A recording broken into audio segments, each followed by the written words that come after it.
समझ नमस्ते सज्जनों, आपका स्वागत है इस रामायण पाठ बाय सैनिक के द्वारा रामायण का पाठ।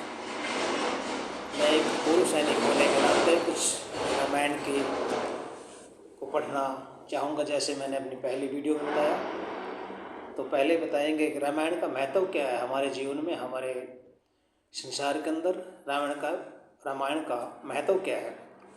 संसार की विभिन्न भाषाओं में जो उच्च कोटि के महाकाव्य और उनमें महर्षि वाल्मीकि प्रणीत रामायण का स्थान सर्वोच्च है। वाल्मीकि ऋषि ने जो रामायण लिखी है वो सबसे ज़्यादा सर्वोच्च है। पूरे संसार की जितनी भाषाओं में लिखे हैं, जितने भी ग्रंथ लिखे हैं, संसार के अन्य काव्यों में हमें महाकाव्य की अन्य विशेषताएं भले ही मिल जाएं, परंतु श्रीमद् वाल्मीकि रामायण में जिस आस्तिकता, धार्मिकता, प्रभु भक्ति और उदात्त एवं दिव्य भावनाओं और उच्च नैतिक आदर्शों का वर्णन मिलता है, वह दूसरी जगह दुर्लभ है, अन्यत्र मिलता नहीं है। रामायण के सुंदरकांड को सर्वश्रेष्ठ कहा जाता है, सुंदरकांड, क्योंकि इस कांड में महावीर हनुमान के शौर्य और वीर्य का बड़ा ही मार्मिक चित्रण किया है। वीर हनुमान जो कि बाल ब्रह्मचारी थे और श्री राम के अनन्य भगत थे। वो यह तथ्य हो सकता है, परंतु मेरे विचार में हम किसी कांड को देखें, प्रत्येक कांड शिक्षाओं और आदर्शों से ओतप्रोत है। तनिक अयोध्या कांड का अवलोकन कीजिए। कवि ने इस कांड में मानव के स्वभावों, भावनाओं और संघर्षों का कितना मार्मिक चित्रण किया है।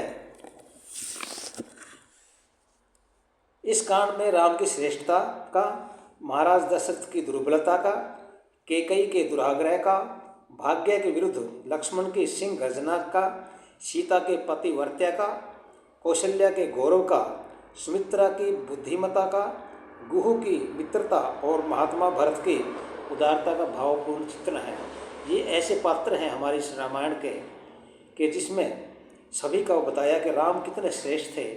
महाराज दुष्यंत जो दशरथ थे, वो उनकी कमजोरी कहाँ थी, और कैकेयी का दुर्ग्रह क्या था कि उन्होंने उसकी एक छोटे से वचन के ऊपर उन्होंने श्री राम को 14 वर्ष वनवास में भेज दिया।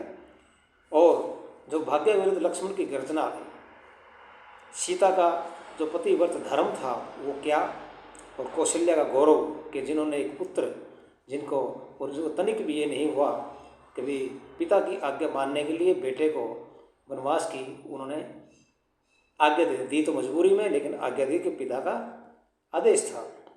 इसी तरह गुहू उनके मित्र हुए हैं जो राम जी के, और महात्मा भरत जिन्होंने एक राज्य को ही ठुकरा दिया और राम के बराबर नंदीग्राम में वो नीचे ज़मीन पर ही सोए, पत्ते घास फूस के बिस्तर पर ही सोए। क्यों कि राम भी जंगलों में, वनों में वो घास फूस के बिस्तर पर ही सोते थे। श्रीमद् वाल्मीकि रामायण प्राचीन आर्य सभ्यता और संस्कृति का दर्पण है। जो हमारी आर्य सभ्यता थी, वैदिक परंपरा, वैदिक जो सनातन धर्म, उसका एक ये दर्पण है। राम एक आदर्श मित्र, आदर्श भाई, आदर्श पति और आदर्श सम्राट भी हैं। लक्ष्मण एक ऐसे आदर्श भाई हैं जो अपने बड़े भाई के दुख और सुख में, हानि और लाभ में सदा उनके साथ रहते हैं, चाहे वो नगर में हो, जंगल में हो। भरत एक ऐसे भाई हैं जो चक्रवर्ती राज्य को ठोकर मार देते हैं। रावण और बाली दो ऐसे पात्र हैं जो आरंभ में फलते और फूलते हैं, परंतु अंत में अपने कर्मों का फल पाते हैं। सीता एक ऐसी नारी रत्न है जो मन, वचन और कर्म से अपने पति में अनुरक्त है। मन, वचन, कर्म से, मन से, वचन से और अपने कर्म से भी वो उनको सिर्फ अपने पति दिखाई देते हैं। युवकों और युवतियों के चरित्र निर्माण के लिए रामायण से बढ़कर सज्जनों और कोई शिक्षापूर्ण एवं नैतिक आदर्श से युक्त ग्रंथ नहीं हो सकता। किसी ने ठीक ही कहा है, कौन, ये कल्याणा कल्पतरु एक पत्रिका में उसमें बताया गया है, ये अप्रैल 1959 में छपी थी। तो उसमें क्या दिया है, well, may the Ramayana challenge the literature of every age and country to produce a poem that can boast of such perfect characters as a Rama or a Sita। Nowhere else are poetry and morality so charmingly united, each elevating the other as in this really holy poem. भाव क्या है इसका कहने का कि वस्तुतः रामायण किसी भी युग और किसी भी देश के साहित्य को ललकार सकता है। रामायण के बराबर कोई ग्रंथ ना हुआ ही नहीं है कोई भी पूरे संसार के अंदर, और जो राम और सीता के समान सर्वांगीण चरित्र और पात्रों का गर्व कर सके।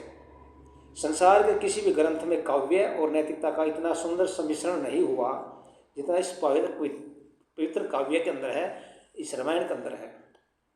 माता पिता का आज्ञा पालन, सत्यवादिता, प्रतिज्ञा परिपालन, दीन दुर्बल और आश्रित संरक्षण, एक पत्नी व्रत, जैसे सीता अपने पति व्रत का धर्म करती थी ऐसे पत्नी व्रत का श्री राम ने भी किया, और वर्णाश्रम मर्यादा अनुसार आचरण, आदर्श पतिव्रत, न्यायानुकूल आचरण, भ्रातृ प्रेम, त्याग, उदारता, संध्या, यज आदि गुणों के चित्रण से यह ग्रंथ संसार के लिए परम उपकारी बन गया। इसमें जीवन के हर, हम माँ बाप की कैसे सेवा करें, माता पिता की आज्ञा पालन करें, सत्यवादिता हमारे अंदर होनी चाहिए, प्रतिज्ञा पालन होनी चाहिए कि हमने एक प्रतिज्ञा कर ली तब उसको पालन करें, दीन और दुर्बलों के हम कैसे संरक्षण दें, उनको कैसे उनकी रक्षा करें, एक पत्नी व्रत, पत्नी एक, उसी के उसी में आस्था। तो ये सिर्फ राम के गुण थे और किसी में संसार में किसी के हुए नहीं हैं। तो ये चित्रण, इस रामायण का ये महत्व है। आगे हम जिक्र करते हैं।